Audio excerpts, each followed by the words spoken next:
Paul uses this picture, doesn't he, of the potter and the clay, and God is the potter.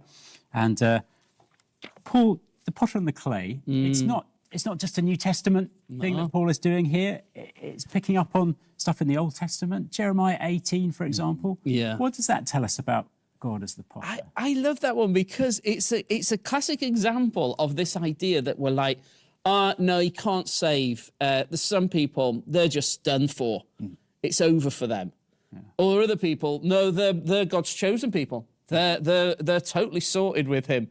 And in Jeremiah 18, he said, no, it isn't like that. Like, if a person is like, yeah, all right, say you're my chosen people, but you don't believe in me, right. You're back on the wheel, and I'm going to make you now ready for destruction. And then on the other hand, there's a whole nation. Oh, they're pagan people. You can't save them, Lord. Like Jonah was about the Ninevites. You can't save them. And he's like, no, I'm getting them back on the wheel.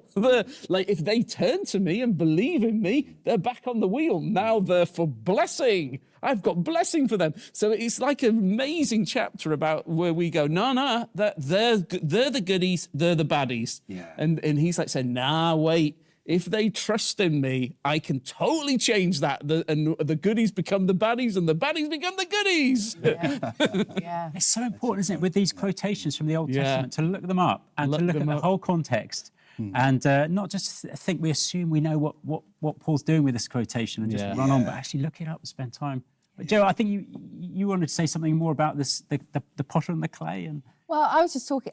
We were talking beforehand about how this is something that operationalizes in our physical body as well. That actually, and it links very nicely to Romans 12:2 of this: be transformed by the renewing of our mind. There's always an opportunity for us to be transformed. I know you mentioned, like, we can often think, well, I'm done for, I'm done, I'm too far gone, I've